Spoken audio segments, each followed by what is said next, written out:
I was told that we should never say anything about guarantees and things like that, but we will finish at 12:30. Okay, I'm gonna try to speak very quickly and provide not a summary of the meeting. It's the meeting has been so, in my view, fantastic, and I mentioned a number of times, one of the best annual meetings we've ever had because of the discussions. And I think the publication that we have on the questions and answers will be incredibly relevant, interesting, and informative. And we've gotten a lot of ideas on how we can move forward. And then, as you'll see in this presentation, I'll be asking you to continue the dialogue with us. Email us, send us your ideas, write other questions, and so we're going to do that. The staff at the NCRP is very, they have a sense of humor, and so this was the slide they prepared for me. But of course it shows that we in radiation protection will go to any height to be able to address the needs of the nation. Okay, and you have the next slide. I'm going to be talking about the NCRP vision for the future. And what we're doing now, and then touch upon the integration of how we need radiation professionals. So I'll talk just briefly, re-emphasizing the WARP initiative, what our ongoing activities are, and what we can do for the future. There's simply not enough of us. I think after every session, every talk, you say, gee, we have needs. If we have needs in all these areas, sometimes we're stable. But it's also, too, this issue to me, it's like, where's Waldo? Remember that? Where's Waldo? And even today, we can't find him even with GPS. And then, as mentioned, we find him, or we try to, we find a phone number, and we give the call to the phone, but there's no one there to answer it. And this was sort of it was a good example is the emergency response and the Ross Initiative. Are there people there that are going to interpret, all this data that we're going to collect? Who's there for the for the needs for the nations? And where are you in this, and how can you help and provide this restructuring? Go to the next slide, please. So here's how you can help. But we're of course going to publish the proceedings, and then we're going to ask that even additional questions or comments or suggestions. We will include that in our ideas and our committees. We have multiple presentations that are planned. It was mentioned at the NRC RIC conference. There was a presentation at the Health Physics Society. There'll be rollouts. IRPA will be discussing our needs for professionals, as well as our needs for the renewal of our look at radiation standards, and that's with the CC1. CC2, continue to send us your ideas there. The NCRP, we have 7 active committees, and I'm just going to touch on each one of them, discussing, what we're doing in terms of the nation and how it all integrates into the needs for professionals. One of the new initiatives that we had, and was published just in February at the Health Physics Society, we actually have listings of what each one of the committees do. And so it's written by the chairman, and one can get a quick snapshot of the needs as described last year. This is what's ongoing. And to me, this reflects why we need more radiation professionals. We even in the NCRP and our activities, it covers such a breadth of activities: the lens of the eye, space radiation and CNS effects, linearity, bioeffectiveness of low doses, sealed sources, nanotechnology, does small matter, CT dose optimization, dentistry, emergency response, hydraulic fracturing, radioactive, communicating risks or communicating benefits. That was, dosimetry for epidemiologic studies. There is so much that really needs to be done as ongoing, and we need professionals to continue this activity. Our PAC 1, our Committee 1, is Epidemiology, Radiobiology, and Risk, and Gail Wolochuk and Kathy Held are taking the leads, and we meet and try to discuss what are the important issues for the United States that deal with recommendations based on health issues. And it was mentioned, by John Poston last night in his Taylor lecture, is that, the United States, we're not lockstep with what ICRP does. we're US-centric, and so the NCRP looks at recommendations from the ICRP, and then we make additional recommendations, which we've done for lens of the eye, and this has been reviewed by the council, is being finalized now, but our recommendations are different. NASA, this is one of the most exciting collaborations, partnerships we have, is being involved with one of the small components when you go to Mars. It's the radiation component, not just the cancer risk, the potential for heart risk, but also for central nervous system effects. And we've done the commentary that's just out, and now we've started part 2 with a new set of individuals. Like when you're going to Mars and you have those high energy particles, the iron particles and other ones hitting your brain, does that increase your risk of cognitive function, lowers it, makes you mentally incapable so you cannot complete the mission? You're going out there for 2 to 3 years. Does this really matter? And then when you get back, will you remember where you were? Because of the possibility of increased dementia. But it's a complex topic with very limited human data, a lot of animal experiments, but how can we provide this for practical guidance? You have to make a judgment, and how important are some of these risks? And NASA's come to us in addressing this issue, and that's part 2 has just started.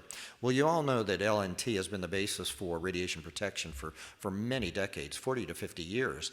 And so with regard to our committee work on doing additional recommendations and guidance for the United States, we are looking at all the recent epidemiology and say, gee, does it change, influence, whatever, this issue about, for radiation protection, does a straight line matter? And with Roy Shore and the team of people on the committee, we've met, and we're continuing to meet, and we'll meet this afternoon to continue this discussion. What are the opportunities? And then we have this opportunities. It's tough just completing what we're doing, not talking about resources, but here's so many other things that we could do. Cardiovascular disease, dose and dose rate effectiveness factor, CNS risk following low LAT radiation, not just the high LAT stuff when going to Mars, and what's the impact of biology on regulatory work? Are there's the issues that the committee, and I'll just highlight on each one what they felt was important if we had the people and the resources we'd embark upon.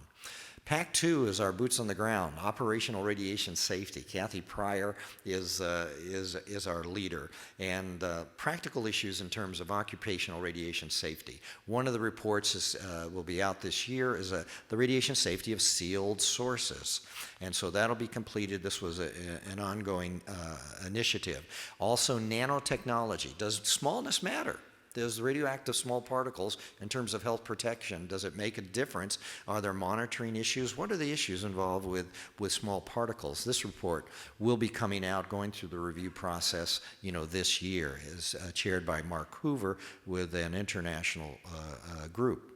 PAC 2, what do they think is the program area committee? What do they think is important? What would they, if they had the time, resources, and ability, what would they go forward with? The safe use of handheld and portable X-ray fluorescent analyzers. Update.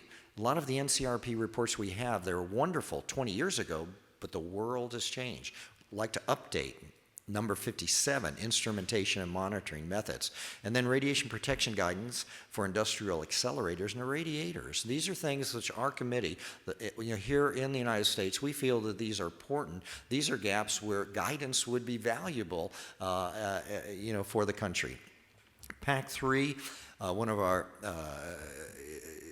just exciting committees dealing with the nuclear and radiological security and safety issues. As Steve so magnificently described about what the issues are in emergency response when you have a radiological dispersive device that's gone off, or even an IND, how are we going to respond to this, And you see the things that's happening in Paris and Brussels, Copenhagen, Madrid, all of these places. It's been in Europe, and radiation has not occurred. It will happen, and it'll happen in the United States, and are we going to be able to respond? And so we have a committee that deals and concerns with these types of issues, and one of the, of all our committees, this is also just boots on the ground, describing what happens when something bad occurs in the United States like an explosive device, and how are we going to respond? What are the issues on evacuation? Who's an emergency worker?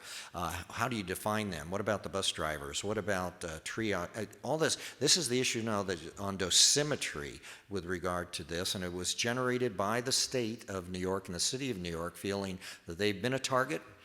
This may happen in their area. We've expanded it for all of the United States, urban and rural issues. And it's just this focus is on the dosimetry issues, on the guidance for the firemen, the people who have to go in with the areas. How do we monitor these doses? And it's very broad. And then and some of the issues that the PAC-3, though, then committee feels are opportunities on medical response and addressing biodosimetry, predicting estimates for triaging of following the exposures, managing the response, radiation-contaminated facility management, characterizing these incidents, these concerns. Everything will be different. How do you characterize them? How do you monitor, harmonize the decontamination and screening criteria, and then recommending protective and response actions for all hazards and all key phases. One of the things and this moves into the council, or the theme of the annual meeting, we have a lot of needs, and we need to think of things in advance, and we'll be trying to address them as the best we can through our program area committees. Medicine, those are the famous pie charts. We get more radiation per capita in the United States from medical exposures than from natural background. That was a major revelation in our report 160. It was a mind changer all of a sudden. And why is this? It just brought to everyone's attention that medical imaging has become important. It's continued to increase, even though maybe leveling off right now, but it's of the order of 80 million CT exams per year. And so these are issues that we have to deal with medicine and diagnostic. And then, of course, radiotherapy. The advances in radiotherapy are just phenomenal. The way patients are being treated with new modalities, with protons, perhaps carbon coming outside the beam doses, the protection issues, creation of neutrons. Are these important or not? With the CT imaging, what is the dose? How do you optimize or utilize the doses in computerized and computed tomography? What are the issues there? We have an ongoing committee that will be coming out on that. On dentistry, dentistry is also, we have billions of dental x-rays that are done every year, billions, it's just a phenomenal, number. And so then we have these specially devices, cone beam, computer tomography, and digital imaging, and handheld dental imaging. It's important. And then you say, well, dentistry? Come on. Really? Is this one of the big highlights of the NCRP? We should be looking at dentistry? Come on. Okay, well, here's just an idea. The Health Protection Agency in England, we have these handheld things.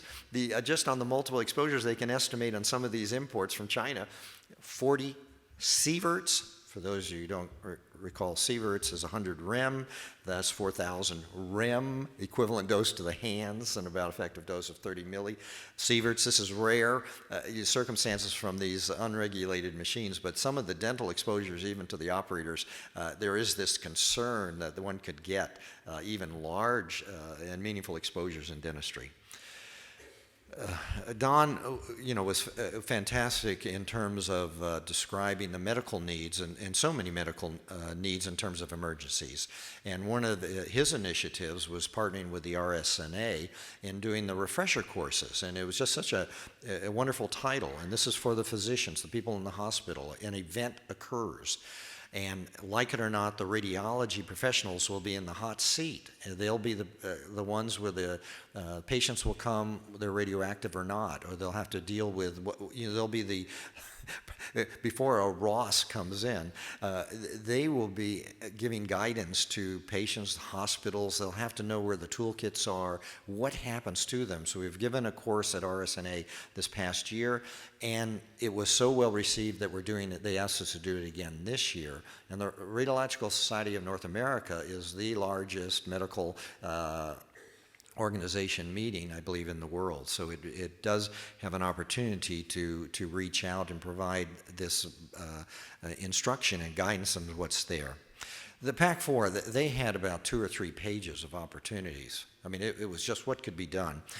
Error prevention and radiation therapy. Okay. Effects of diagnostic and therapeutic radiation dose on implanted device. What if you have a pacemaker and then you're getting a CT? I mean, there are other issues here in terms of patients as well as operators to have concern. What about the uncertainties when you're estimating these doses from CT? Any of you who have had a CT, it's a remarkable experience. Radiation protections for the, PET CT and multiple modality imaging systems. So it's just not CT, it's CT with positron emitters. It's just not CT, it's CT with MRIs. What are the issues there? Radiation protection for allied professionals and service engineers. Compendium of resources for medical radiation protection.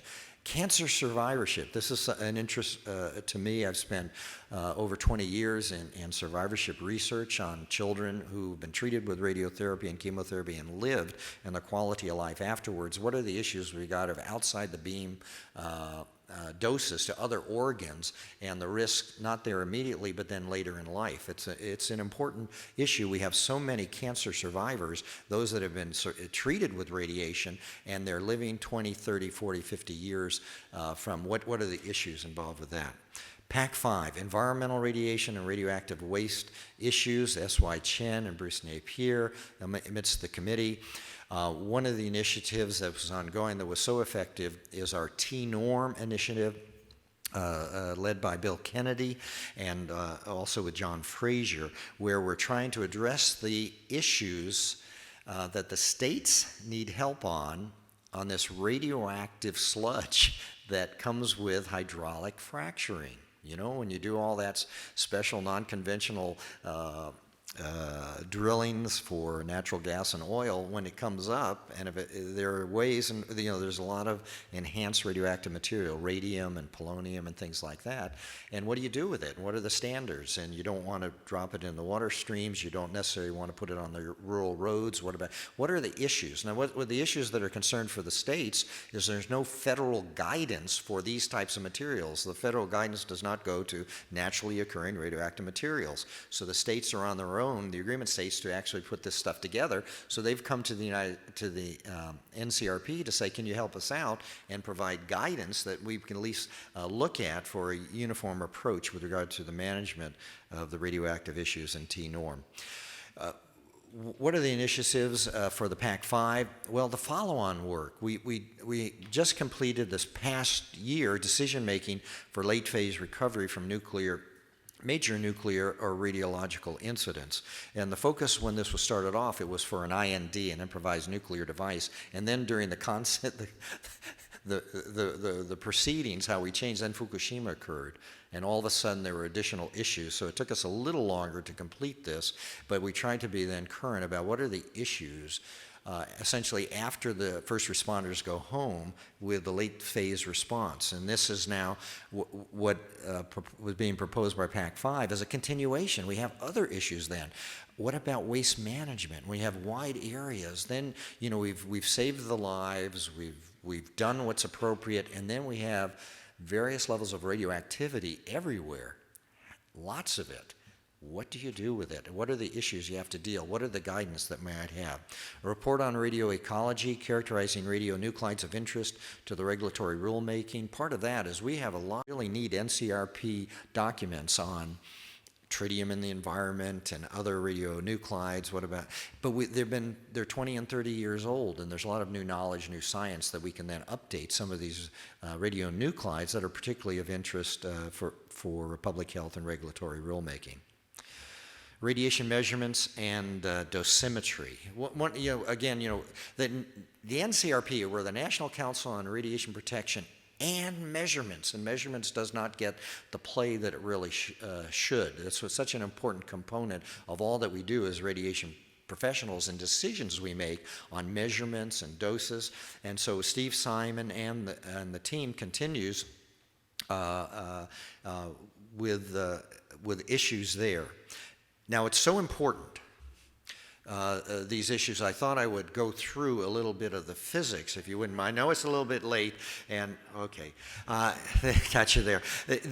But part of it too is they're tying up and we've not spent hardly any time at all at this annual meeting. Well, the other part that what NCRP does, we do research. This is a new component over the last 5 years where we try to provide the radiation science that can be used in guidance for protecting the workers and the public. And we have the million-person study, and it was mentioned yesterday by Dave Brenner about how that in fact has a potential for providing information on what the risks are at very low doses of radiation. When you have 1 million people and you have about 300,000 or 400,000 people at 10 millisieverts, you really have a large sample size, not necessarily to detect effect, but the level of risk that you can exclude becomes very, very narrow if you have good dosimetry, and you can do that. So this is actually, the purpose of the study is to not necessarily quantify the risk at very low doses, but to look at the risk when you get it gradually over time. And just to reinforce that is that we know a lot when you get the exposures all at once from Hiroshima, Nagasaki, and medical exposures, high dose rate, but what happens when you get the dose over 20 years? What's the change in the slope of the dose response curves if you get and so the purpose of our study, which is ongoing at a very slow pace because of the natural occurrence, things that we have is the resources, but as they keep coming in with the support, we are going in a stepwise approach to address these issues. Dosimetry is the key, though, to good epidemiology, and our committee 6-9, headed by Andre Bouville and Dick Toohey, and these best people that we have in the United States are providing dosimetry advice for the epidemiologists, how we can use it, practical dosimetry for epidemiology so we can get the best possible estimates of dose to provide guidance there. And there we're able to address atomic veterans, DOE workers who ingested radionuclides, people that worked in the nuclear industry, being able to take into orientation, the job characterizations, industrial radiographers. It's really complex, the issues we do. What about the early radiologists, the early cardiologists, the interventional people, and the radiation oncologists? These are all in our studies, and the dosimetry aspects for workers is very challenging. And this report will be under review this year by by our council. What are the opportunities? Lots of them. Practical methods for data collection and dose reconstruction following an emergency, mass exposure events. Updating NCRP Report 58 on radioactive measurements. Scientifically based regulatory framework for biodosimetry. Simulation studies of direct astronaut space exposure with simultaneous modeling of detector response. Improvements in microdosimetry for dosimetry in space. And then eye dosimetry, how can we get a better handle on measuring the dose to the lens of the eye? It's incredibly challenging. So there's lots of issues now where measurements can come to play. We have PAC7. We also see that this is such a critical component. I always say that we've really failed the last 5-6 decades in communicating radiation risks or radiation benefits. It's just not been very effective. And it is now our hope with our PAC7, radiation education, risk communication, outreach, and policy, we'll be able to improve in these particular areas. We're in a series of change. Our leadership, Paul Locke and Steve Becker, have stepped down from the leadership role, and we're going to be looking to reinforce and reestablish our committee. We have many ideas, and I'm sure you do too, about how we can become effective communicators. And we already have people who have credentials in communicators assigned to our various committees, and so we are doing this in the liaison purpose. If you see what I'm saying, we have a scientific committee. We're looking at the standards for the United States. So we have a communicator there to try to help us with the language, the presentation there. And so we have that on CC1, also on our scientific committee on 125 on linearity. When we say something about linearity, however it'll go as it's used, we better be able to communicate it very clearly and effectively. How about emergency response? How do we communicate? at various levels. And so we have an effective communicator there. Also on TENORM, big, hydraulic fracturings all over the United States. It's all over. People, I say that. I didn't just, that's why even when I'm talking now, I'm not saying, oh, well, T-norm, and then your mind goes off, oh, what's that?